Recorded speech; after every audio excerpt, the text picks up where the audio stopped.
Shalom, selamat pagi. Renungan pagi hari ini 10 Oktober 2021. Mengelola tubuhmu.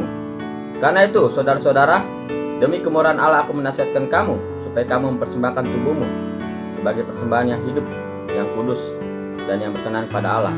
Itu adalah ibadahmu yang sejati. Roma 12 ayat 1. Menjadi lahir kembali, meskipun tubuhmu adalah bait Allah, engkaulah yang merawatnya atau penjaganya. Itu adalah tanggung jawabmu untuk mengelola tubuhmu dan menjaga agar tetap sehat dalam keadaan yang paling baik untuk digunakan Allah.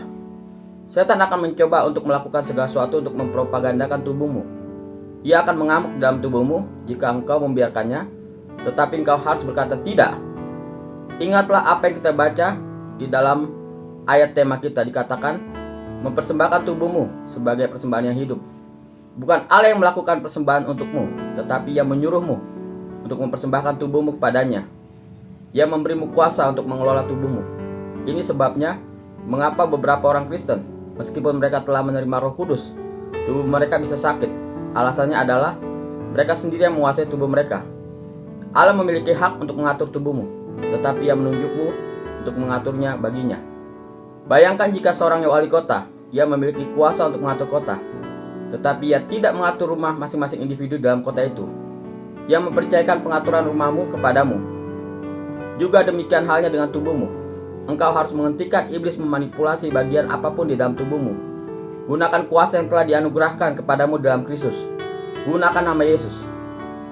Lebih jauh lagi, Alkitab berkata, engkau dibeli dengan sebuah harga.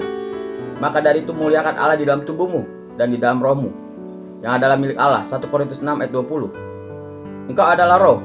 Engkau memiliki jiwa dan hidup di dalam tubuh. Jiwamu adalah tempat bagi pikiranmu, emosimu, dan kehendakmu. Allah tidak mengatur kehendak, emosi, dan pikiranmu. Ia menyuruhmu untuk melakukannya. Alkitab berkata di dalam Roma 12 ayat 2, janganlah kamu menjadi serupa dengan dunia ini, tetapi berubahlah oleh pembaruan budimu. Seperti tugasmu untuk mengatur pikiranmu, adalah tugasmu juga untuk mengatur tubuhmu. Memperbarui atau mengatur pikiranmu dilakukan perenungan kata-kata atas firman. Itu juga bagaimana untuk mengelola tubuhmu dan menjaganya di dalam kesehatan ilahi. Alkitab berkata, firman Allah adalah obat kesehatan untuk tubuh jasmanimu. Amsal 4 ayat 22. Pengakuan. Sakit penyakit tidak ada di dalam keberadaanku.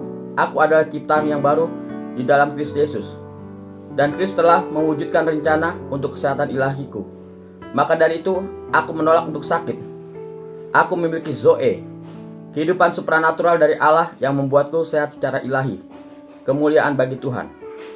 Ayat renungan Amsal 4 ayat 20-22. Hai anakku, perhatikanlah perkataanku. Arahkanlah telingamu pada ucapanku. Janganlah semuanya itu menjauh dari matamu. Simpanlah itu di lubuk hatimu. Karena itulah yang menjadi kehidupan bagi mereka yang mendapatkannya, dan kesembuhan bagi seluruh tubuh mereka. Yesaya 33 ayat 24. Tidak seorang pun yang tinggal di situ akan berkata, aku sakit, dan semua penduduknya akan diampuni kesalahannya. Amin.